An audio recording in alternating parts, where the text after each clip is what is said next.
नमस्कार दोस्तों, Bajrang education YouTube channel में आपका स्वागत है। राजस्थान ग्राम पंचायत चुनाव 2026 की हर महत्वपूर्ण जानकारी सबसे पहले प्राप्त करने के लिए आप चैनल को सब्सक्राइब जरूर कर दें, वीडियो को लाइक और शेयर कर दें। आपका अपना चैनल है जहां पे आपको राजस्थान के ग्राम पंचायत चुनाव से जुड़ी हुई सारी जानकारियां हम सबसे पहले प्रदान करते हैं। अभी राजस्थान के ग्राम पंचायत चुनाव को लेकर सबसे बड़ी खबर आ चुकी है दोस्तों। कैबिनेट मंत्री खर्रा की तरफ से पंचायत चुनाव को लेकर बड़ा बयान दिया गया। जैसा कि आप जानते हैं, हाई कोर्ट ने 15 अप्रैल तक चुनाव कराने की डेडलाइन जारी की थी, लेकिन दोस्तों 15 अप्रैल तक चुनाव किसी हाल में नहीं हो सकते हैं। तो आखिर चुनाव कब होंगे, चुनाव में कितने महीनों की देरी होगी, क्योंकि अब आप मान के चलिए कि 2 से 3 महीने की जो देरी है वो निश्चित रूप से बताई जा रही है। लेकिन आज जो मंत्री का बड़ा बयान है उसके बाद चुनावों को लेकर सरगर्मी फिर से बढ़ चुकी है। तो कब तक चुनाव हो सकते हैं, चुनाव को लेकर क्या कुछ अपडेट है, पूरी जानकारी आपको डिटेल से देंगे। राजस्थान के पंचायत चुनाव की जानकारी सबसे पहले आपको यहां पर हम प्रदान करते हैं। तो आप कौन से जिले से कमेंट करके बताइएगा, ताकि आपके यहां पर भी कोई भी अपडेट आए उसकी जानकारी भी आपको दी जा सके। राजस्थान में पंचायत चुनाव का बेसब्री से इंतजार किया जा रहा है, जहां गांव से लेकर विकास की प्रक्रिया शुरू होती है। विपक्ष लगातार चुनाव कराने की मांग को लेकर सरकार को घेर रहा है। इस बीच कैबिनेट मंत्री जाबर सिंह खर्रा ने पंचायत चुनाव को लेकर एक बड़ा बयान दिया है। उन्होंने कहा कि राज्य सरकार के स्तर पर जितना काम होना था वो पूरा हो चुका है। खर्रा ने बताया कि यह माननीय सर्वोच्च न्यायालय का निर्णय है कि जब तक राज्य पिछड़ा वर्ग ओबीसी जनसंख्या के पेपर टेस्ट के माध्यम से प्रामाणिक आंकड़े सरकार को प्रस्तुत नहीं करता, तब तक राज्य सरकार अन्य पिछड़ा वर्ग को राजनीतिक आरक्षण नहीं दे सकती।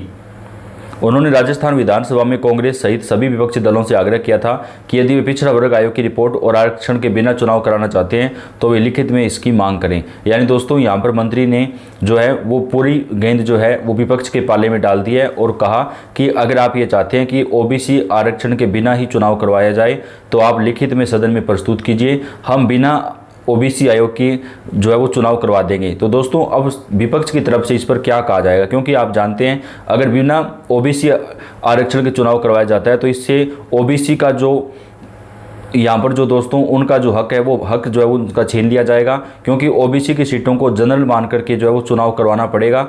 अगर ऐसा होता है तो ओबीसी के साथ अन्याय होगा, और अगर विपक्ष भी इस बात को लिखित में देता है तो उनको चुनाव में भी इस बात का नुकसान होगा।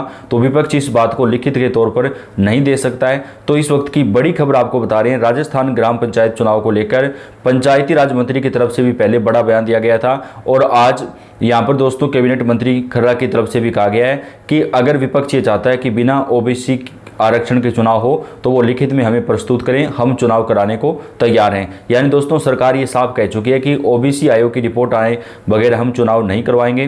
तो अब ओबीसी आयोग की रिपोर्ट आने में कितना समय लगेगा आपको बताएं, तो कम से कम आप ये मानकर चलिए कि अभी अगर ओबीसी आयोग को आंकड़े प्रस्तुत करवाए जाते हैं तो 2 महीने का जो समय है वो इसमें लग सकता है, 1.5 से 2 महीने का समय। तो आप ये मानकर चलिए कि इस हिसाब से अगर हम जोड़कर चलें तो जून महीने तक राजस्थान के ग्राम पंचायत चुनाव संपन्न करवाए जा सकते हैं। उससे पहले चुनाव करवा पाना अभी काफी मुश्किल लग रहा है, क्योंकि सरकार बिना ओबीसी आयोग की रिपोर्ट के चुनाव नहीं करवाना चाहती है। हालांकि चुनाव आयोग ने यह कहा है कि ओबीसी की सीटों को जनरल मान करके चुनाव करवा दिया जाए, लेकिन सरकार इस बात पर भी सहमत नहीं है, क्योंकि दोस्तों भाजपा भी ये चाहती है कि अगर उन्होंने ओबीसी की सीटों को छीना तो आने वाले चुनाव में उनको इसके लिए जो है वो काफ़ी ज़्यादा नुकसान झेलना पड़ सकता है। और कांग्रेस और अन्य पार्टियां भी यही बात पर जो है वो सहमत है कि अगर उन्होंने बिना ओबीसी आयोग की रिपोर्ट के चुनाव कराने की मांग कर दी तो इससे उनको भी नुकसान पहुंचेगा।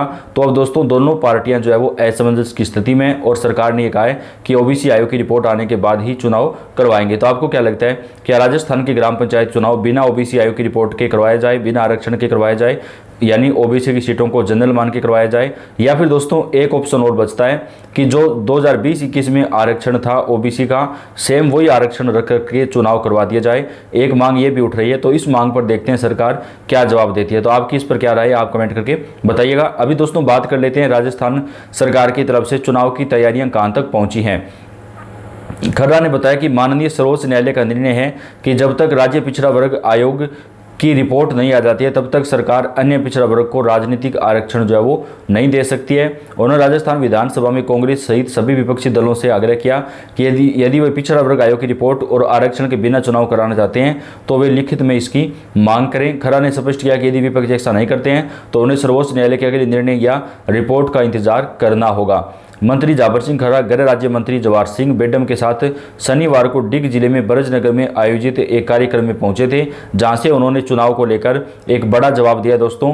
तो अब विपक्ष के ऊपर भी जो है वो यहाँ पर दोस्तों एक प्रकार से हम कह सकते हैं दबाव बढ़ गया है। विपक्ष भी अब अगर लिखित में देता है तभी सरकार उनकी मांग को मान सकती है। राजस्थान में पंचायत और निकाय चुनाव को लेकर अनिश्चितता गहराती जा रही है।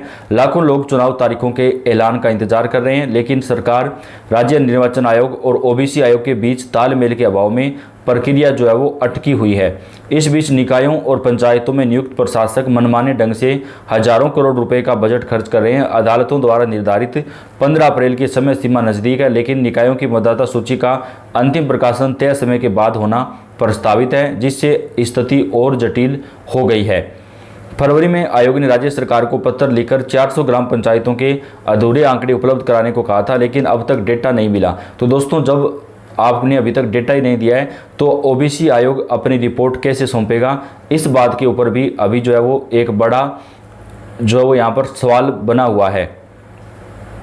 हाल ही में राज्य विधानसभा के बजट का सत्र विपक्ष ने चुनाव का मुद्दा उठाया, जिस पर पक्ष विपक्ष में तकरार भी हुई थी। नगरीय विकास मंत्री जाबर सिंह खर्रा और पंचायत राज मंत्री मदन दिलावर पहले तो तय समय पर चुनाव कराने के दावे करते रहे, लेकिन पिछले कुछ महीनों से दोनों मंत्रियों ने चुनाव पर बयान देना बंद कर दिया है। हाई कोर्ट की एकल पीठ ने पंचायत चुनाव में देरी पर कड़ी टिप्पणी करते हुए कहा कि राज्य निर्वाचन आयोग मौन नहीं रह सकता और समय पर चुनाव कराना उसकी जिम्मेदारी है। 20 सितंबर 2025 को भी शहरी निकाय चुनाव को लेकर भी आयोग ने तय समय में चुनाव कराने का आयोग को निर्देश दिया गया था। 14 नवंबर 2025 को खंडपीठ ने 31 दिसंबर 2025 तक परिसीमन और 15 अप्रैल 2026 तक चुनाव कराने के आदेश दिए थे, जिन्हें सुप्रीम कोर्ट ने भी बरकरार रखा था। 24 मार्च 2026 को पूर्व विधायक सेम लोड्डा की अवमानना याचिका पर सुनवाई के लिए 2 अप्रैल की तारीख तय की गई है। यानी दोस्तों जो अवमानना याचिका लगाई गई है हाई कोर्ट में, उस मामले के ऊपर अब 2 अप्रैल को जो है वो सुनवाई होने वाली है। तो उस सुनवाई में देखते हैं हाई कोर्ट सरकार को क्या फटकार लगाता है, चुनाव आयोग को, और नई डेडलाइन जो है वो क्या कुछ दी जाती है। राज्य के नगरीय निकायों और पंचायत चुनाव का कुल बजट करीब 16,000 करोड़ रुपए। निकायों में सालाना 5,000 से 6,000 करोड़ रुपए खर्च होते हैं, जिनमें 30 से 50% राशि विकास कार्यों पर और शेष वेतन, मेंटेनेंस व प्रशासन पर जारी की जाती है। विकास कार्यों पर लगभग 200 से 2500 करोड़ रुपए खर्च होते हैं। बीते 1.5 साल में निकायों में अधिकारियों के हाथों में कमान है। पंचायतों में भी 10,000 करोड़ से अधिक बजट खर्च हो रहा है, जहां नौकरशाही पर मनमानी के आरोप जो है वो लग रहे हैं। सरकार को सता रहा है चुनाव में हार का डर।